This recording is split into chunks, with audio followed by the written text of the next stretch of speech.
Welcome to the bold analysis, ladies and gentlemen.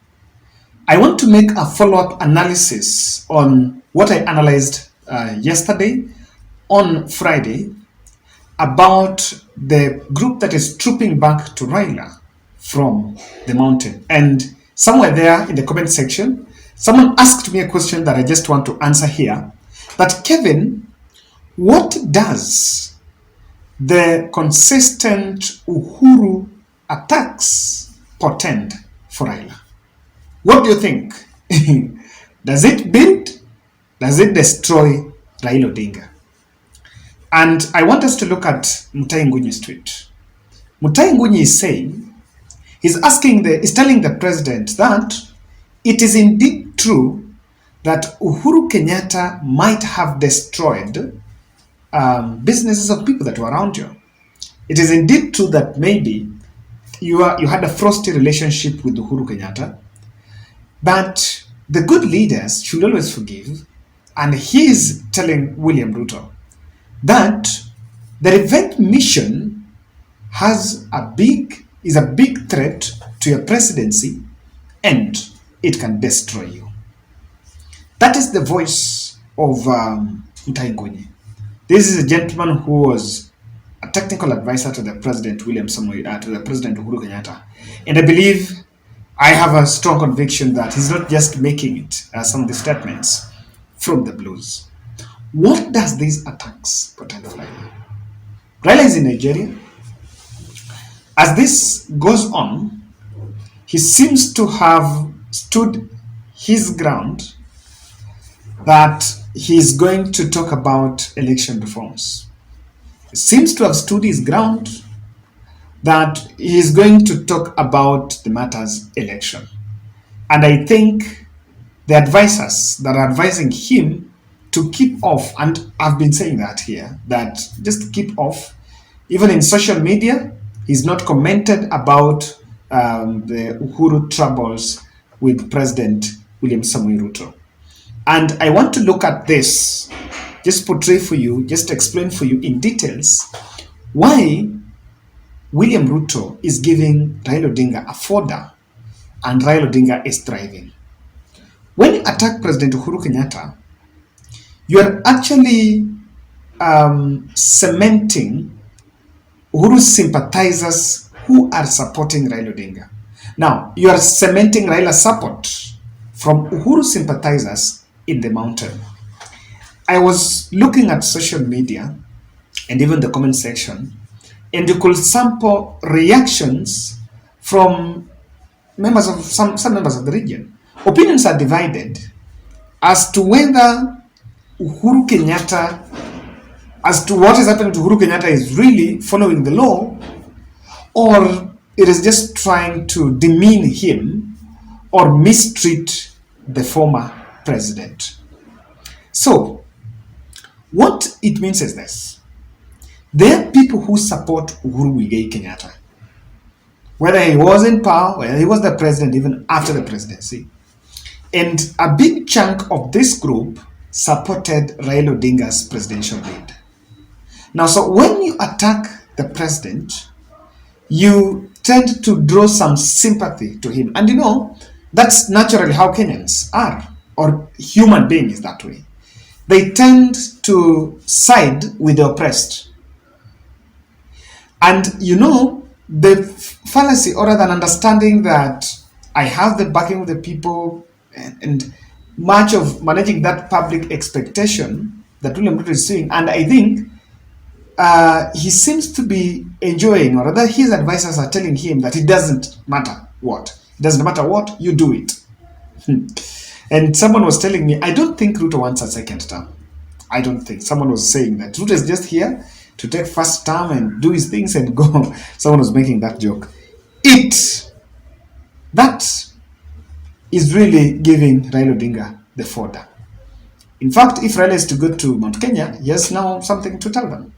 There is the other aspect that plays out. William Ruto and the UDA team have been blaming Raila Odinga that he is an architect of failures of Uhuru Kenyatta 2, of Jubilee 2. And so all those failures of or things that according to them did not go right when Uhuru Kenyatta was the president after the handshake is normally a collective responsibility that is put on Raila and Uhuru Kenyatta. Now, this conversation, the fight between Ruto and Uhuru exempts Raila blames. And we've always said that it was so unfair that Raila had to be judged because he supported Uhuru Kenyatta. Well, in real sense, we also saw the fruits of that handshake, even the public. I still remain crusader number 001 of the handshake. Now, this is exempting Raila because Sunana Sai, the discussion here is on the former president. It is not that security menyanganya so that it's affecting Raila. No.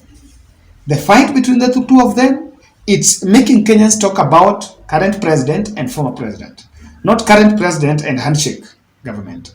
That's it. So in the public, as it evolves, it cuts out Raila into it. And then, that is what, there is something that Mutahi Ngunyi said there, that William Ruto seems to be really targeting at the revenge process, is at the revenge mission, but it's stirring up the emotions for 2027. I have asked many times, and nowadays I even fear asking subscribers of this channel, are you going to vote? I get very weird answers. I have voted the last time, I will never vote again, no. But I've been saying that, doing that awareness that voting is your right, and if you don't vote, majority will carry the day, the ones that walk to the ballot and vote, and then the ruler will still lead all of you. So while there seems to be some fatigue on Azimio supporters, and they had left their fate for let it be, we don't care, let Ruto rule, they do everything. I remember public a very damaging perception that had come out that Raila Odinga needed to leave Ruto, not even to play the opposition politics, so that he can leave Ruto rule. But within no time, everyone then is asking, where is Raila? So he had to come back, and again he has given life to it. What I'm saying is this.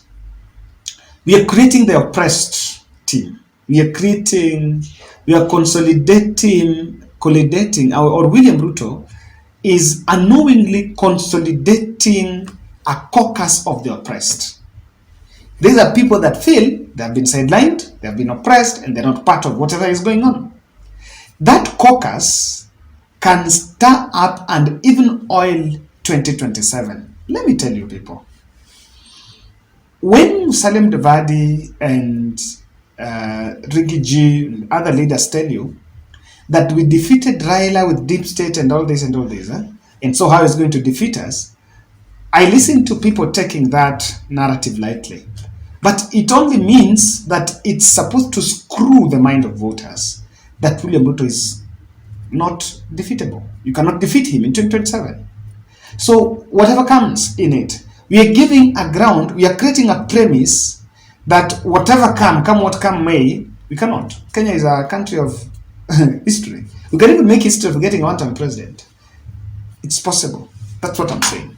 So, the way we are stirring up emotions, what happens if it is maintained and sustained all the way to 2027, and Raila Odinga and Uhuru Kenyatta team might actually oil and mount a very highly competitive presidential election, that presidential contest that has never been witnessed. So if you do good, if Ruto would be a bit smart, he would have played low. You've projected yourself as a man of God. You've projected yourself as a man who does not have issues with the people, as a man who was put there by God, as a man who is loved by the people and the chief hustler. You'll sustain that. But when you tend to move, you create another image. You create a perception of someone different from what people know, and that will work against you. Now, Ngunyi is saying that it portrays Ruto as a failed president. A failed president, and I want to say it this way, it's because of precedents. We've had a precedent that Uhuru Kenyatta is the only alive, is the only retired president that we have still alive. So if you were to look for retired presidents, we only have President Uhuru Kenyatta. And Uhuru Kenyatta is not the first president to retire, or rather to finish his power and go. We had Moi, we had Moi Kibaki, and so on and so forth. So over the years, the precedence is that the president who is retiring is not normally interfered with. No one dragged Moi Kibaki to court. No one dragged Moi Kibaki to court. And we know that 2007, things did not look good in this country. And no one dragged Moi Kibaki to court. We've had Moi, we've had when Kibaki took over, he said he's not going to interfere with President Moi, even though some members of his government were pushing him that he needed to revisit the aids. What only happens is that some people who maybe underwent torture and breach of their human rights, they were compensated, but within the premise of the law. So we've had a precedence, and if you set a wrong precedence that you as the first president to interfere and to drag the other president to court, it doesn't look good. There is a fallacy here that Uhuru Kenyatta is getting involved in politics. You know, that law only says, I think it's in law, but it only says he cannot hold a political position in a political party. Maybe to some extent we may have to repeal it. But there is a thin line between being a chairman of a party and even being in the back room and still playing politics and still having your own interests. Does that mean that if you retire, you will not bear political interests? For example, if the son of Uhuru Kenyatta will want to vie as an MP somewhere, let me ask you, do you think Uhuru Kenyatta cannot go out to campaign for him if you suppose it's not allowed? You know, there is a very thin line into it. And I don't think Uhuru is the power behind Raila. Raila campaigned in the last general election. At Mount Kenya where he needed votes, he went himself.